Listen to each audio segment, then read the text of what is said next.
Ah, there you are. You found your way back to the Steely Dan 64 project.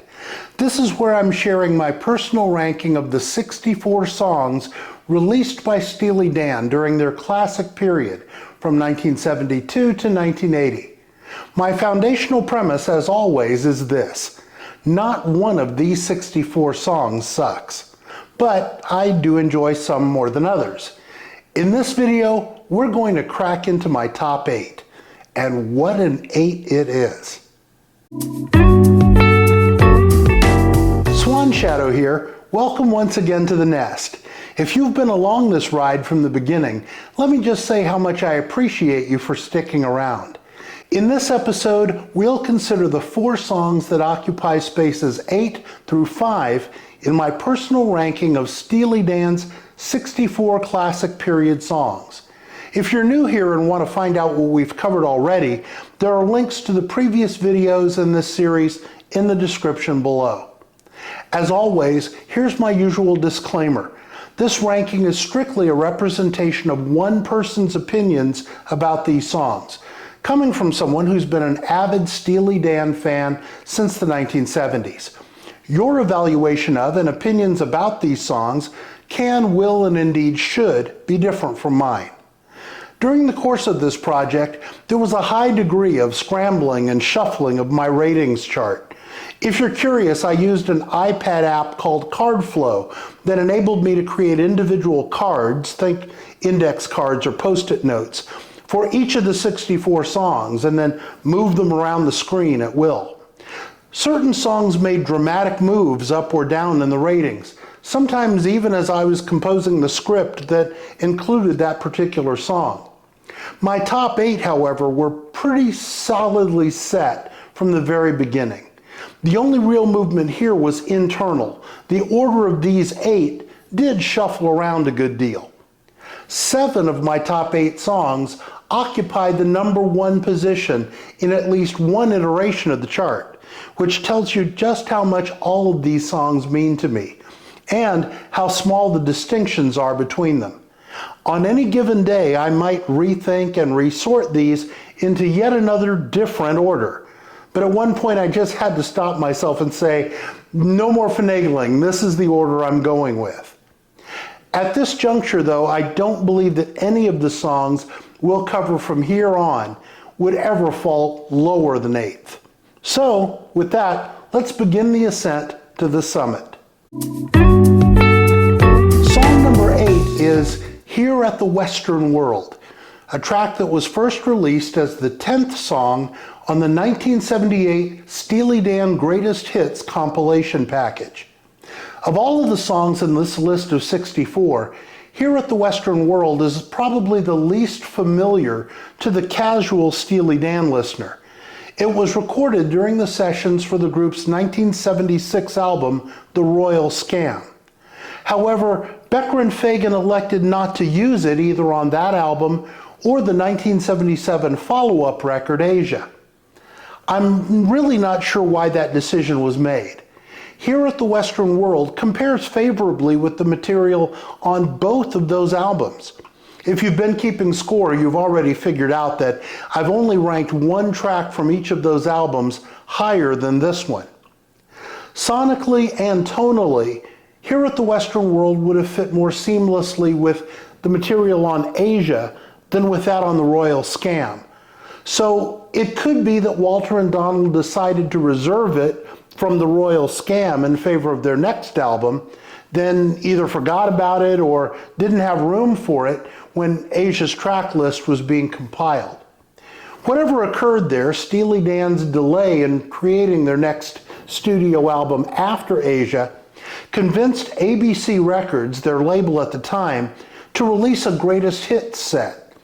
Someone somewhere was inspired to resurrect Here at the Western World as a bonus cut on that compilation. And while it's not truly a greatest hit, in that it was never released as a single and never charted, it definitely stands, in my opinion, among the very finest tracks Steely Dan ever produced.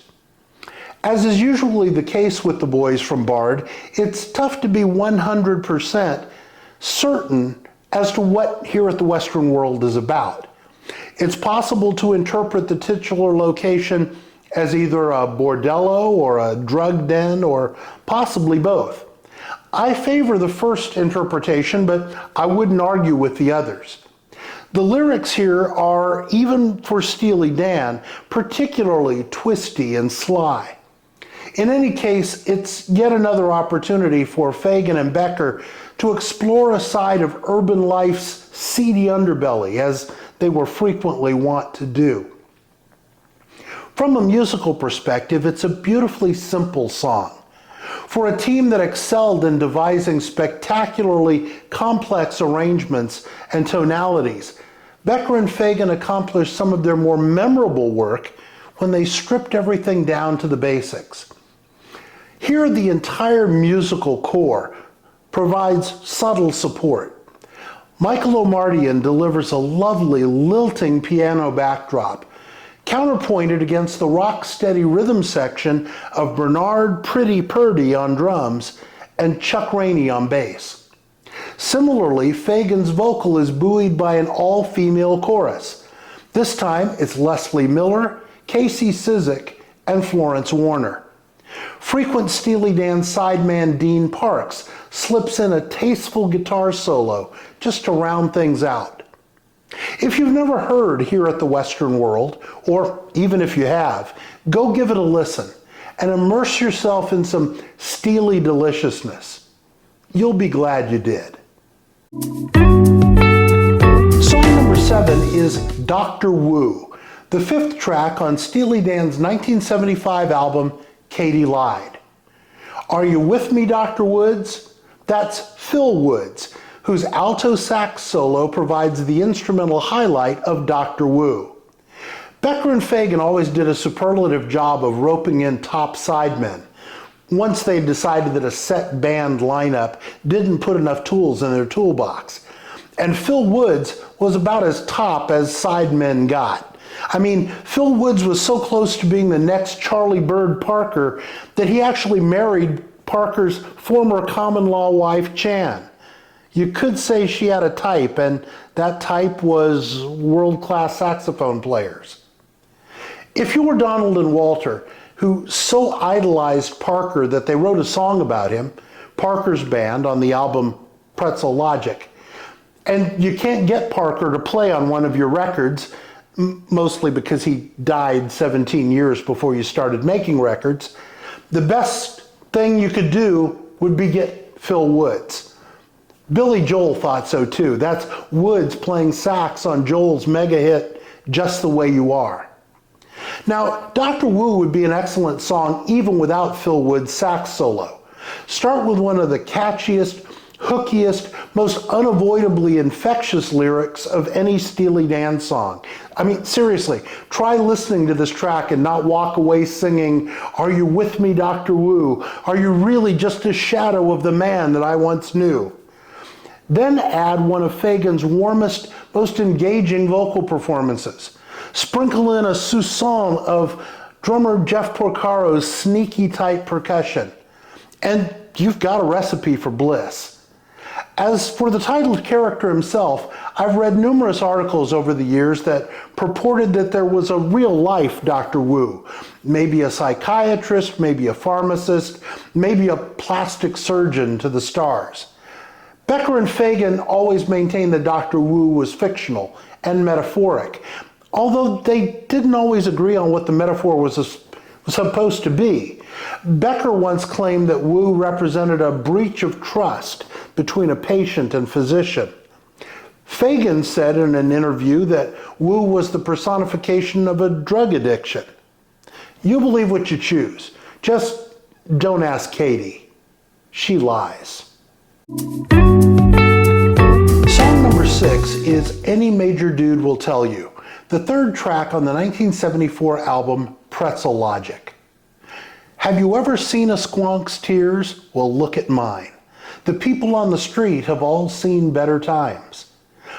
For the longest time, I had no idea what a squonk was. Okay, full disclosure, for the longest time, I had no idea what Donald Fagen was even saying in that line.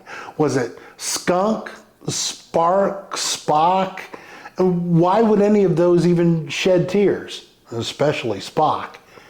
Only decades later would I discover the actual word was squonk. And only quite some time after that, when my buddy Tom Galloway explained it to me in detail, would I understand the significance of a squonk's tears. Fortunately for you, there's Wikipedia. I'll save you a click. A squonk is a grotesque mythical creature, allegedly native to Pennsylvania, that literally cries itself into a puddle of tears when frightened.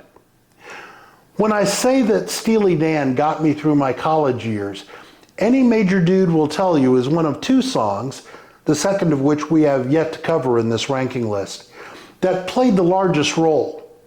There were days and nights when I played this track over and over and over again, as a reminder to myself that things that seem horrific in the moment, as they often do when one is in one's salad days, young and green, that they eventually get better. True, they sometimes don't get better, but that would make for a far less repeatable song. Compared to the majority of tunes in the Steely Dan catalog, Any Major Dude is a simple song with a simple message. That's part of its beauty. You don't expect anything this direct and uplifting from the two guys Jay Black of Jay and the Americans, once referred to as Manson and Starkweather. So it comes as a pleasant surprise. It's also a surprise that this track, one of the catchiest and most accessible in the Steely Dan catalog, was never released as a single. Instead, it featured as the B-side. You kids can look that up. Again, Wikipedia.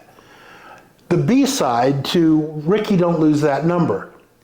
Dean Parks opens the song with a light acoustic guitar riff, followed by both Fagen and David Paich, later of Toto, on electric piano. Denny Dias handles the brief guitar solo. Those are the highlights. Sometimes, as in this instance, that's all you need. Given everything that's going on in the world at the time of this video, we could all benefit from the refrain, "When the demon is at your door, in the morning it won't be there no more."